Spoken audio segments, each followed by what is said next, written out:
Hi, it's Linda. In this video, I'm going to talk about the making of this painting. This painting is very different than my other work, and I'm very interested in it and very excited by it. I'm interested in it because of the layers and because of the evolution of where it started and where it evolved to. There's actually like 3 other paintings under this in the layers there that are completely, not completely, but a lot of it covered. So I think you'll find it interesting, and just to shed some light on what goes into an abstract painting like this, where I didn't really start with a plan. I just had to follow where it led me and like solve problems as I went along. Hope you enjoy it. So if you have any questions, you can leave them in the comment section, and thanks for watching. I started with a black canvas. I've sprayed a little bit of gray on it, but starting here is really like a jump start into a color story. Maybe you want white as your background, but maybe other times you don't want white. I love this gold color, which is really funny because you don't end up seeing any of this gold color in the finished painting. Some people are going to really hate me when they watch this because it goes through so many different stages, and there are some good paintings that happen that I end up painting over, but hopefully you'll understand some of my thinking behind these decisions. So I've let the scrape painting dry, the first layer that I did with the gold, and I'm using a brayer here to apply a transparent layer. This is burnt sienna, I think, or it could be red iron oxide, 2 of my favorite colors. I'm leaning towards red iron oxide, and I mix it with airbrush medium, and it comes out very transparent. After I let that dry, I went back in, adding black back in. I guess I felt like it needed to be broken up a little bit more. And I'm using a wide color shaper.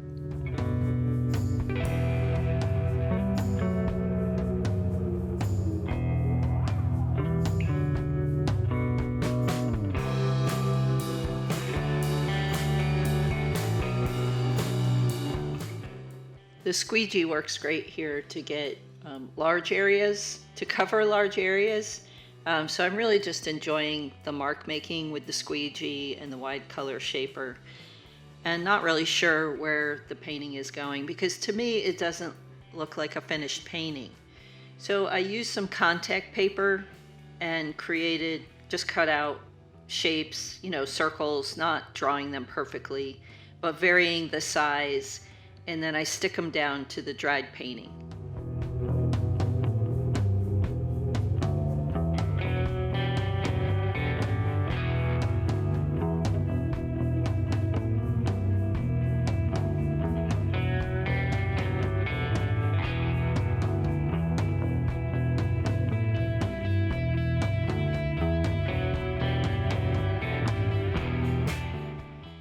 So the contact paper is not super sticky or anything, but it works great for a mask, and I keep rubbing it to get the edges down, but I'm not really concerned about whether it looks perfect. I'm going to use it to mask while I spray paint.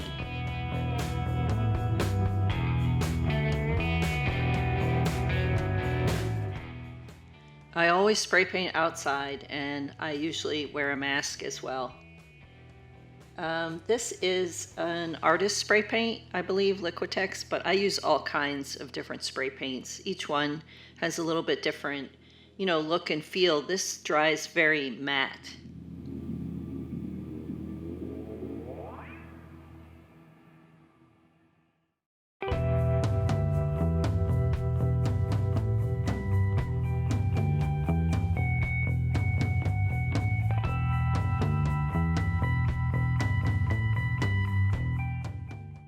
So here it is alongside another one I was working on at the same time.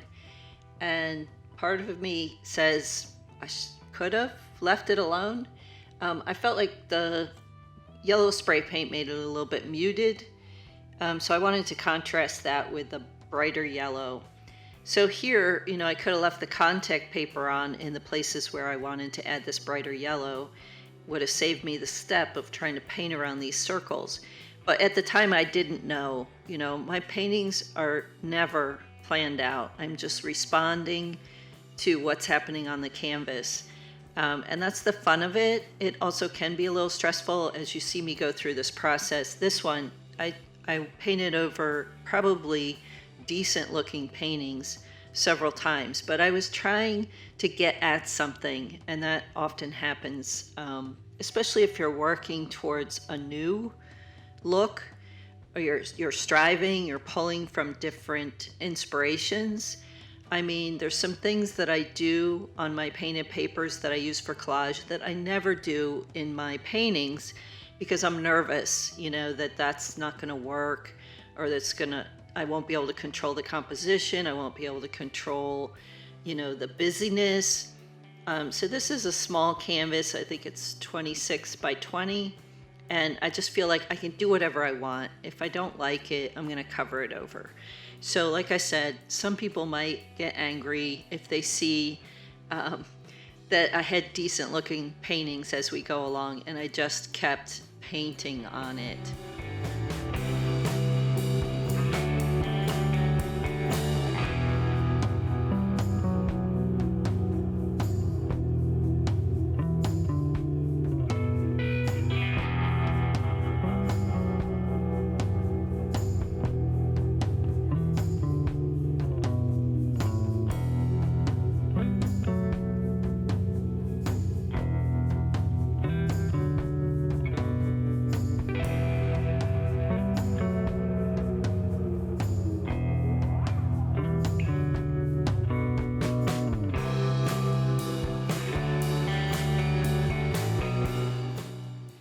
So here I'm adding black back in, and that comes from something I talked about in my other video about abstract painting techniques, and that's push-pull, which is a theory developed by Hans Hofmann.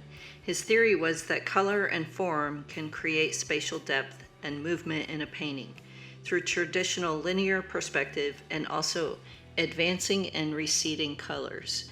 So it's not like this is running through my head the whole time. It's just something I'm really interested in an abstract painting, which is depth in this idea that things are coming forward and allowing your eyes to enter at the same time. So I really like when you kind of feel like things are shifting,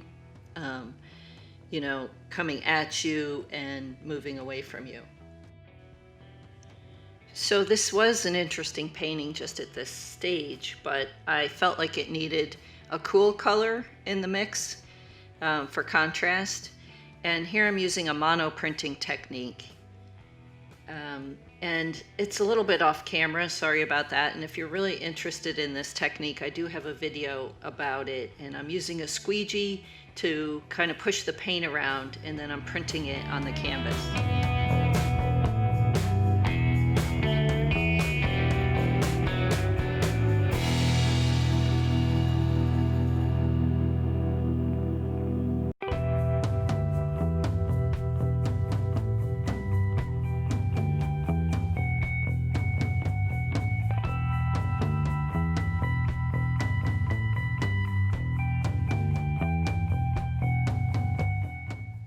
So here I go, starting to go overboard with this light blue.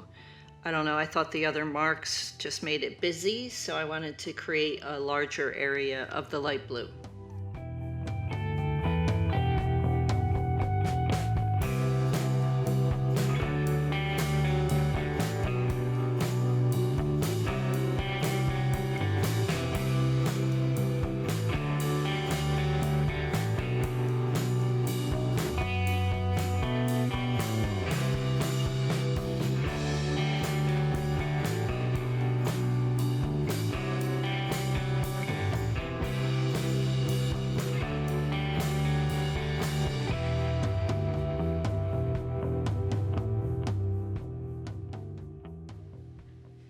I let that dry, and then I'm coming back in with a darker blue, and I apply it, and then I use the spatula to remove areas.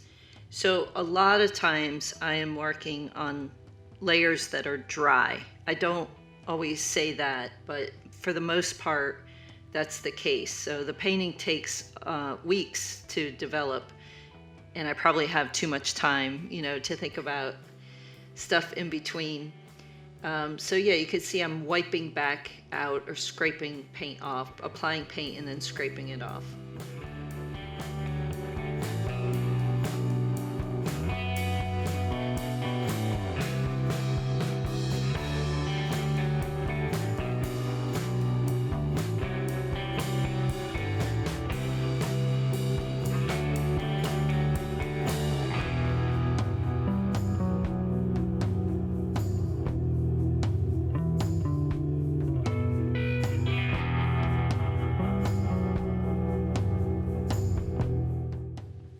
Now I'm just going back in with a rag wrapped around my finger, wiping out areas.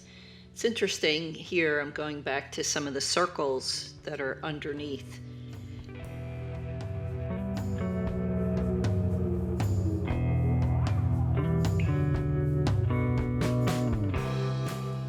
It's definitely feeling a bit muddled at this stage, so what do? Take it outside and give it a good spray paint.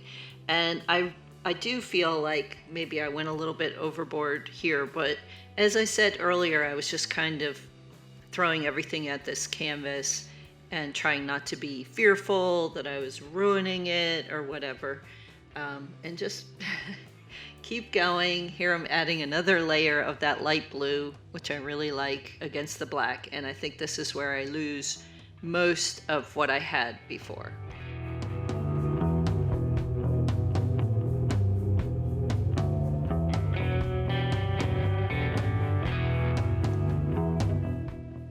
And here you see me using a screen printing squeegee to wipe the paint off. So similar to what I was doing earlier with the spatula, just a bigger mark now. And what it's doing is revealing some of the texture of these underneath layers, which hopefully you'll see when I go a little close up later on. So now I'm bringing in a bit of drawing, which I use a lot in my abstract painted papers. I usually use paint markers, but here I'm using a paint stick, which is actually oil paint, and doesn't always mix well with acrylic if you're going to add layers on top of it. But like I said, I just didn't care throwing everything at this canvas. And if the paint later is repelled off of this oil paint stick, I thought that might look kind of cool anyway. The cool thing about working with this oil stick is that you can wipe it out. You can see I use a rag, and if I don't like something, I just wipe it off.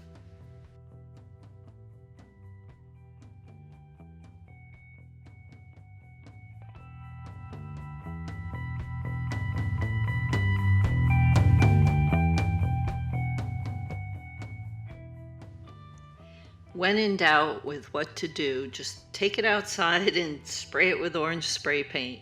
So once again, I'm going a little heavy here, covering up a lot of good areas, but I'm trying to get something strong in the foreground. And it's kind of cool that you can look through these layers into the underneath layers and textures.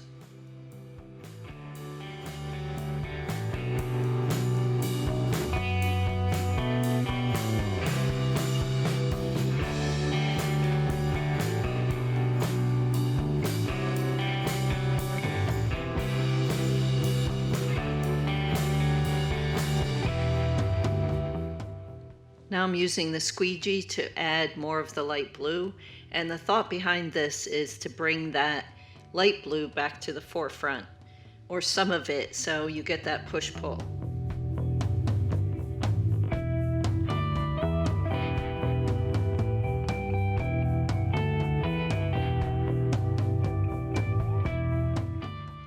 This process reminds me of what I love about graffiti. So there's like lots of layers built up, and you're seeing different parts of different intentions, and they're all starting to meld together or clash. I like a little bit of clash with the bright orange and the light blue. So there's always the question of, when do you stop?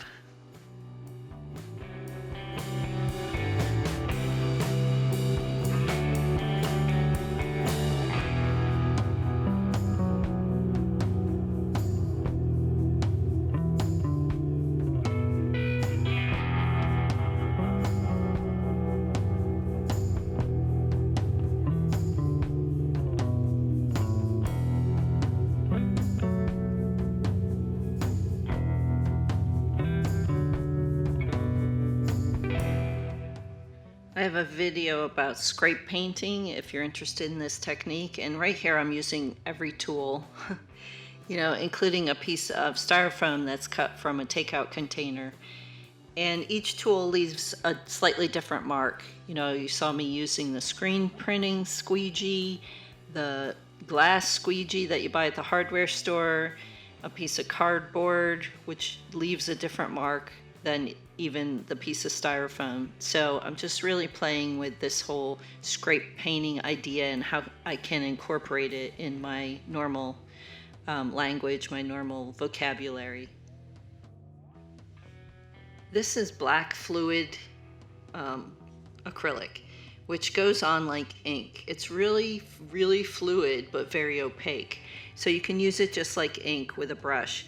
And what I'm doing is using the drawing that I incorporated in the underneath layer, but in a different scale. I also use those same shapes in my spray painting.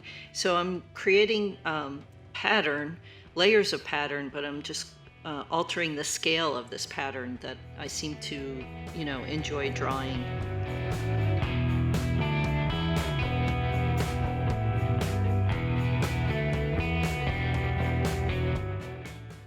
So here it is finished, and I've titled it Bright Debris. Like I said, it really reminds me of graffiti and what I love about graffiti, because I don't condone spray painting other people's property or anything like that. I just love the layers of bright color and this commingling of layers. So I would love to hear what you think of the finished piece, what you think of the process. If you have any questions, leave them in the comment section.